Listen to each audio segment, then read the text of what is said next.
নির্বাচন হলো, তারপর আজকে শপথ হলো, নবনির্বাচিত সংসদ সদস্যদের শপথ হলো, মন্ত্রিসভার শপথ হলো। কয়েকদিন ধরে বেশ গুঞ্জন ছিল আসলে কে ক্যাবিনেটে যাচ্ছে সেটি নিয়ে। সংবাদ মাধ্যমের ব্যক্তিদের যারা আছে তাদের আগ্রহটা অনেক বেশি ছিল। আপনার কাছে কি মনে হয় যে ক্যাবিনেট কেমন হলো আসলে? জি, ধন্যবাদ আপনাকে। ক্যাবিনেট অবশ্যই ভালো হয়েছে, এক কথায় যদি বলি।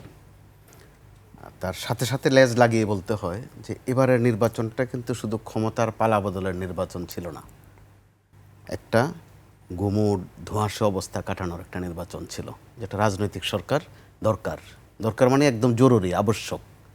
কারণ সেটা প্রমাণিত হয়ে গেছে যে বিগত যে সরকারটি ছিল, এই সরকারটিতে একাডেমিশিয়ানে ভরপুর ছিল, খুব উচ্চমানের শিক্ষিত তারা, শিক্ষকও আছেন কয়েকজন নাম করা শিক্ষক। তো প্র্যাকটিক্যালি 1.5 বছরে তারা চেষ্টার কোনো কমতি করছেন তা কিন্তু নয়। আমরা সমালোচনার জন্য অনেক সমালোচনা করেছি ওই সরকারটির, কিন্তু তারা চেষ্টার কোনো কমতি করেননি, কিন্তু চেষ্টায় অকুলান হয়েছে, কুলায়নি।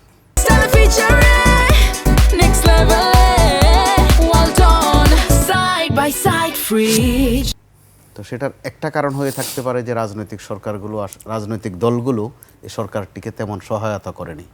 সারাদিন শুধু দাবি নামা দিয়েছে, বায়না নামা দিয়েছে, সকাল দুপুর সন্ধ্যা মিলিয়ে। এই গেল একদিক। আরেক দিক হচ্ছে আমলারাও এই সরকারকে সহযোগিতা করেনি। এতে করে যে কেউ একটা উপলব্ধি করছিলেন যে ইউনূস সরকার পারছেন না সামলাতে, এটা রাজনৈতিক সরকার দরকার। কারণ রাজনৈতিক সরকার একটা সুবিধা হচ্ছে কি, তিনি হয়তো অর্থনীতির লোক না, কিন্তু দেখবেন আমাদের ডক্টর শিব্বিরের চেয়ে ভালো ফয়সালা দিতে পারেন অর্থনীতিতে। কিন্তু এটা বাংলাদেশটা এমন এক জায়গা, এখানে একাডেমিশিয়ানে কাভার করে না, প্র্যাকটিশনার বেশি কাজ করেন।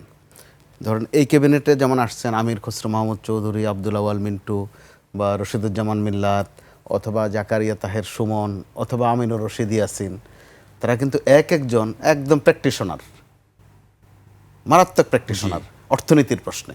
বিশাল বিশাল প্রতিষ্ঠান চালান, হাজার হাজার কর্মচারী তাদের, এবং লাভজনক প্রতিষ্ঠান চালান। তো ওগুলো তো ছোট্টখাট্ট এক একটা রাষ্ট্র।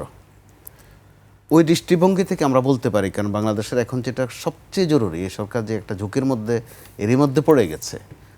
শপথ নেওয়ার আগেই লেবুর হালিবাই 120 টাকা, রোজা সামনে, অর্থাৎ রোজা মুখে সরকারটা এসেছে। অর্থাৎ বাজার, এই রোজার কথা বললেন, মানে এই অবস্থা তো আসলে প্রতি বছরই এটি চলে। রোজা আসলেই মনে হয় কেমন যেন ব্যবসায়ীরা ঝাঁপিয়ে পড়েন। জি, রোজা এমন একটা জিনিস, একদিকে বলছি ধর্মীয় বিষয়, এবাদতের বিষয়, সংযমের বিষয়, কিন্তু অসংযত হওয়ার যত কায়কারবার আছে, খাওয়া দাওয়ার থেকে শুরু করে হাঁটা চলা কেনাকাটা পর্যন্ত, এক ধরনের ব্যবসায়িক ক্ষেত্রে তো সংযমের বদলে অসংযত আচরণ বেশি হয়। আর এই সরকারের জন্য এটা সিগনিফিক্যান্ট কেন, খুব স্বস্তিতে এই সরকার আছে। এই সরকার বলতে আমি নতুন শপথ নেওয়া বা নিতে যাওয়া সরকারের কথা বলছি। এই দলের প্রধান তারেক রহমান সাহেব দেশে আসার আগেই উপলব্ধি করেছিলেন যে সামনের দিনগুলো বড় কঠিন হবে, এবং সেটা তার দলের নেতাকর্মীদেরকে বলেছিলেন যে শুধু নির্বাচন কঠিন হবে না, সামনের দিনগুলোও কঠিন হবে, সামনের রাজনীতিও কঠিন হবে। সেটা কিন্তু আমরা এখন পদে পদে দেখছি। আজকে সকালেও কিন্তু এক কঠিনকে অতিক্রম করতে হয়েছে। সংসদে শপথ নেওয়ার আগেই, শপথ নেবে কি নেবে না, একদিনে 2টা শপথের প্রসঙ্গ এসে গেছে। কঠিন দিয়ে শুরু করলেন আগে, আমরা চাচ্ছিলাম আসলে কতটা সহজ, কোন কাজগুলো আগে খুব সহজে করা। যেহেতু সহজ করে এনেছে, ফয়সালা কিন্তু হয়েছে, একটা মিনিমাইজ করতে না করতে আরেকটা সামনে আসে। তো নিশ্চয়ই আমরা আশাবাদী যে তিনি পেরেছেন। গত কয়েকদিন আপনি দেখেছেন জামাতের আমিরের বাসায় তিনি চলে গেছেন, এনসিপির প্রধানের বাসায় চলে গেছেন, সমান্তরালে পরদিন আবার চলে গেছেন চরমনাই হুজুরের কাছে। অর্থাৎ তিনি সামলানোর একটা চেষ্টা কিন্তু করছেন। আর কেউ যদি যখন মনে করে যে সামনের দিনগুলো কঠিন, তার জন্য কিন্তু সহজ হয়ে যায়। যদি এই উপলব্ধি থাকে যে কঠিনকে জয় করতে হবে, এতে করে তার মধ্যে আর খামখেয়ালি থাকে না, সোজা বাংলা কথা যেটা। তো ওই জায়গায় যেহেতু একটি রাজনৈতিক সরকার এসেছে, আমরা আশা করতে পারি যে সামনে একটা সুন্দর দিন আসবে। আর বিশেষ করে রমজানের কথা বলছি এই কারণে, হোক প্রতি বছরে, কিন্তু এই সরকারটা মাত্র শপথ নিয়েছে আর রমজানটা শুরু হলো, অর্থাৎ রোজা মুখে যেটা বলে। তো রোজার সময়টা তো কঠিন সময়, এই সরকারকে একটা পরীক্ষা দিতে হবে। আর এমনিতে তো এই কথা তো সত্য, মানুষের একটা অসন্তোষ কাজ করে রমজানের বাজার ঘিরে। গত 1.5 বছরে তো এই কথা সত্য, আমাদের অর্থনীতির সেক্টর কিন্তু একদম ধসে পড়েছে, যেটা প্রত্যাশিত ছিল না মানুষের। বরং আকাঙ্ক্ষা ছিল যে একজন নোবেল জয়ী, যিনি নিজে একজন বিশ্ব সেরা অর্থনীতিবিদ, তার সাথে আছেন সালেউদ্দিনদের মতো লোকজন, বাঘা বাঘা অর্থনীতিবিদ তারা, ডক্টর ওয়াহিদুদ্দিন মাহমুদ একটা জায়েন্ট। তাদের কিন্তু সম্মানিত হওয়ার জন্য উপদেষ্টা হওয়া লাগে না, তারা এমনিতেই সম্মানিত।